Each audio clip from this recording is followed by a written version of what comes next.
Supreme court ने 10 बरस कबल कराची में शाहजेब खान नामी नौजवान के कत्ल के मुकदमे में मरकजी मुलजिम शाहरुख जतोई समेत तमाम मुलजिमान को मुकदमे से बरी कर दिया है। शाहजेब कत्ल केस उस वक्त शाहरुख जतोई के हक में चला गया था जब 2017 में शाहजेब खान के वालिदैन ने क़सास और दियत के कानून के तहत सुलहनामे के बाद मुलजिम शाहरुख जतोई को माफ़ कर दिया था। दियत के तहत माफ़ी का एक दूसरा मशहूर वाक़या शक्लें बनाकर ATM से पैसे चुराने वाले सलाहुद्दीन की पुलिस की तहवील में मौत के बाद भी पेश आया था। अच्छा, उस केस में जो तस्फिया था या जो समझौता था वो इस बात पर हुआ था कि हुकाम उस ख़ानदान के गांव में एक 8 मीटर लंबी सड़क बनाएंगे, एक नई गैस पाइपलाइन तामीर करेंगे।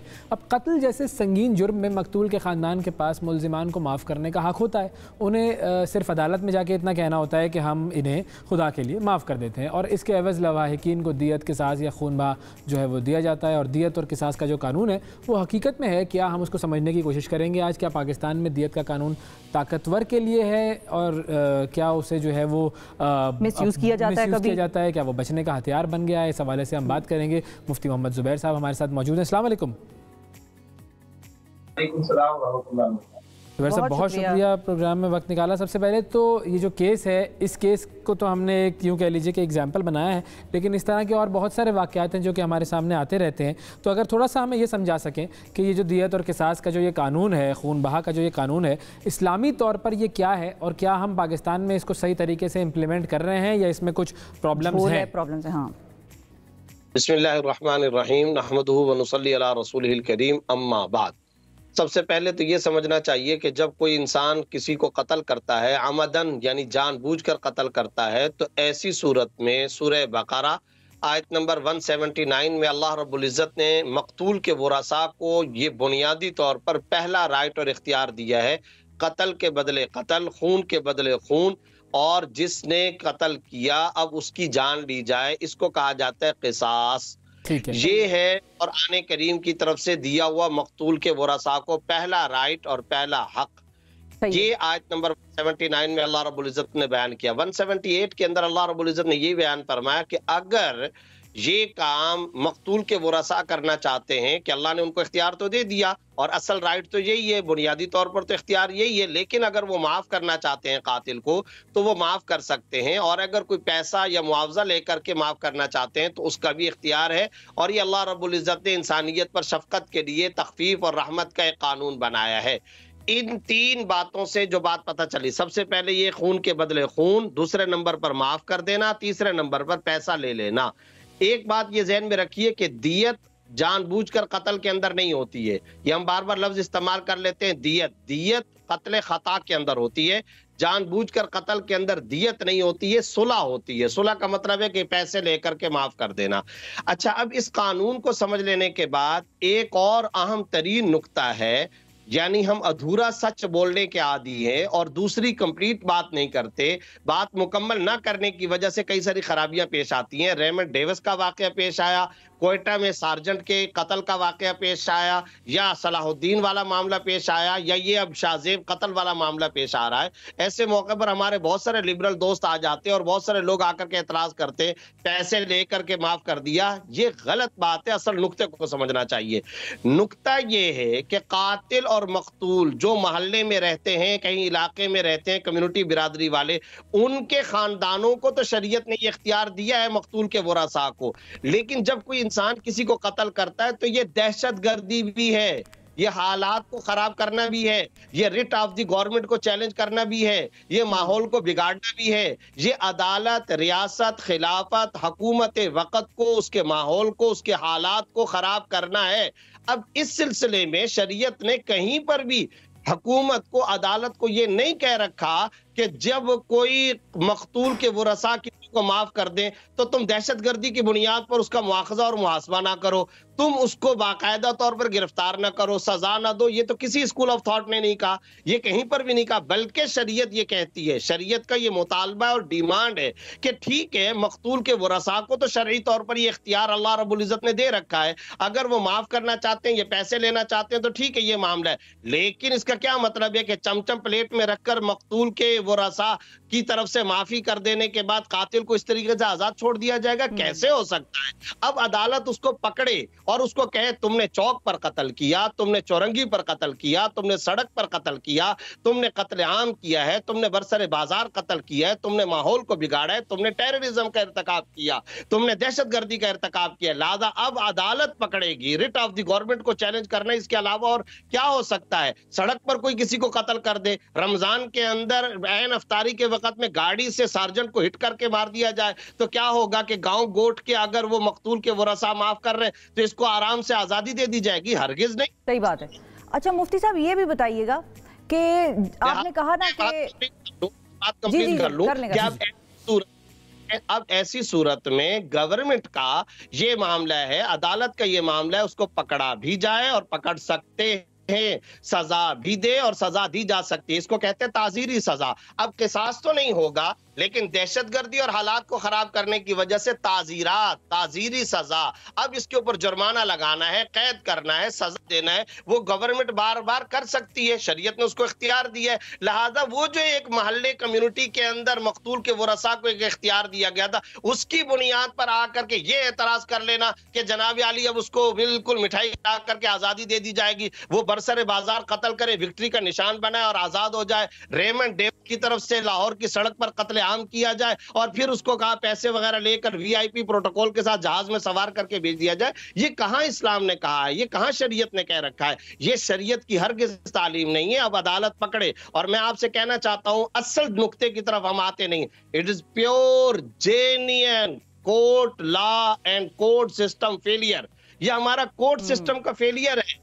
इतने अरसे तक एक तो फैसला नहीं किया जाता, फिर क्या ओवैस भाई आपसे मैं पूछना चाहता हूं, पान वाले को, घास वाले को, प्याज बेचने वाले को, एक खेत के अंदर काम करने वाले को क्या काम किया जाता? 10-10 साल तक कैद में रखा जाता है, जमानतों के पैसे न होने की वजह से कैद करके रखा जाता है। फिर क्या ये वाकयात हमारे सामने नहीं है? किसी को फांसी दे दी गई और 2 साल के बाद अज फांसी, बाद अज मर्ग, कोर्ट की तरफ से उसको बाइज्जत बरी किया जा रहा है।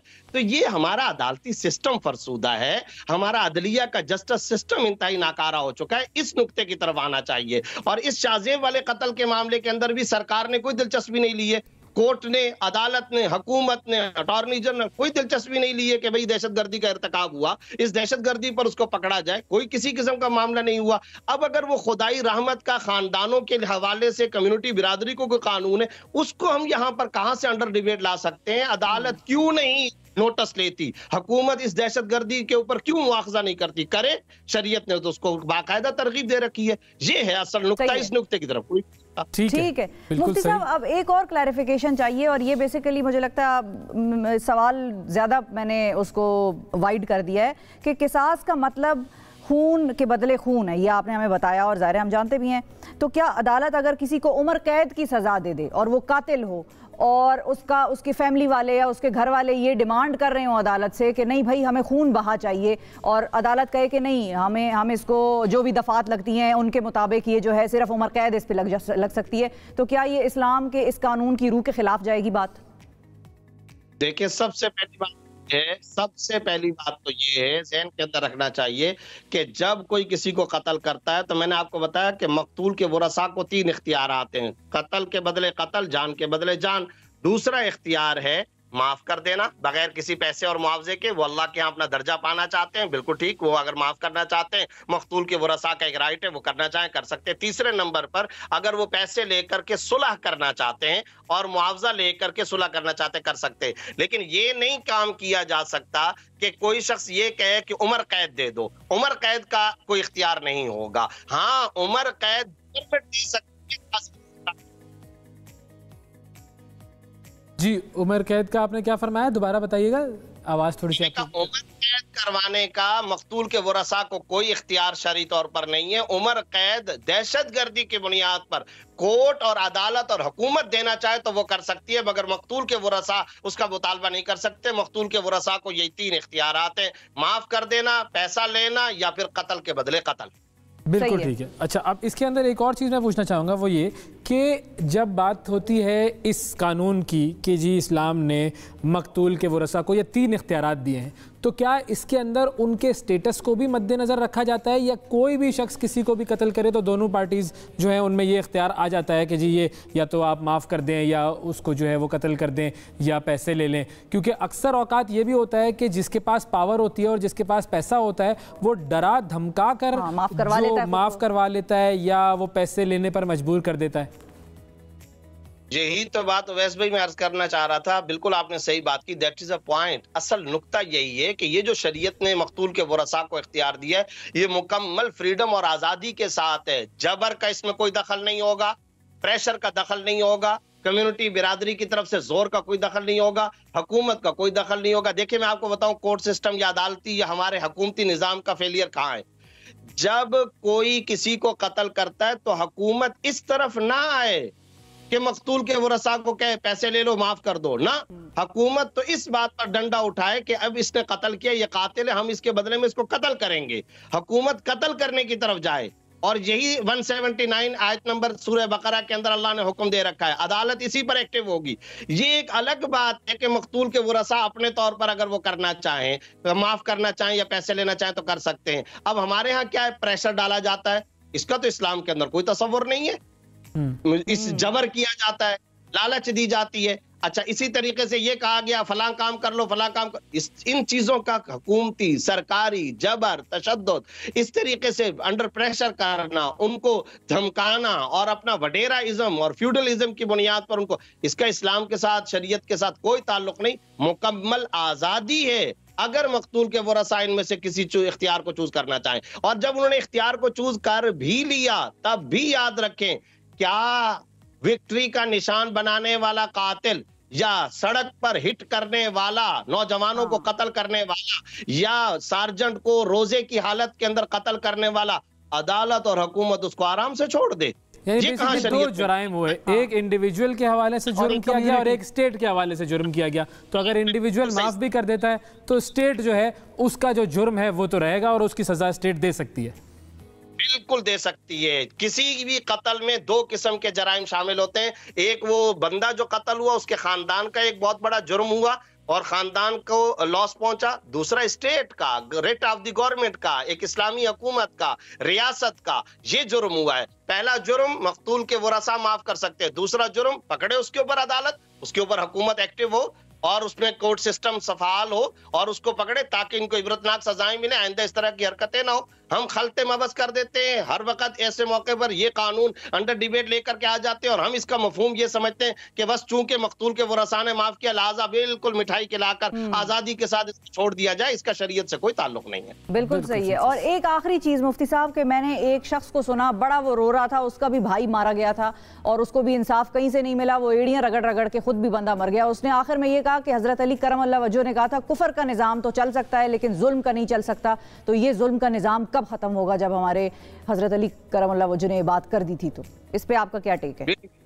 बिल्कुल आप सही कह रहे हैं। देखिए आज हम कहते हैं ना कि फलां गैर मुस्लिम कंट्री, फलां गैर मुस्लिम कंट्री, फलां गैर मुस्लिम कंट्री, फल फूल क्यों रही हैं वो सारी कंट्रीज, वो ममालिक क्यों तरक्की करते हैं? इसलिए कि वहाँ इंसाफ का निज़ाम है, कुफर का निज़ाम चल सकता। वो काफिर है ना, गैर मुस्लिम है, तो कुफर का निज़ाम तो चल सकता है, उनकी हुकूमतें भी होंगी। अहद रिसालत के अंदर भी दुनिया के कई सारे मुल्कों के अंदर काफराना निज़ाम चल रहा था, यानी गैर मुस्लिम बादशाह भी तो मुख्तलिफ इलाकों और खित्ते अर्ज़ी पर मौजूद थे, सहाबा के दौर के अंदर भी थे। याद रखिए जुल्म का निजाम नहीं चल सकता। हमारे यहाँ अंधेरा सिस्टम जुल्म का निजाम है, जैसे मैंने आपको अदालती सिस्टम के हवाले से भी बात बताई और बार बार हम ये सारे मनाजिर अपनी आंखों से देखते रहते हैं। खुदारा मुकन्निना को, मुक्तदिरा को इस तरफ आना चाहिए। इस सिलसिले में मैं आमतौर पर अर्ज करता हूँ, हमारे समाज में दो किस्म की, एक अदालती इमरजेंसी, एक अखलाकी इमरजेंसी। हमें हंगामी तौर पर ये दो इमरजेंसियां नाफिज करनी है। अखलाकी इमरजेंसी माशरे के सुधार के लिए, समाज और सोसाइटी के सुधार के लिए, और अदालती इमरजेंसी हमारे मुख्तदिरा अदालती सिस्टम और उस इंसाफ और जस्टिस सिस्टम को दुरुस्त करने के लिए, सुधारने के लिए जरूरी है, वरना इसके बगैर हम कभी तरक्की नहीं कर सकते, फल फूल नहीं सकते। जुल्म के ये मनाजिर सुबह शाम नजर आते रहेंगे। बहुत शुक्रिया अदा करेंगे, मुफ्ती मोहम्मद ज़ुबैर साहब हमारे साथ मौजूद थे।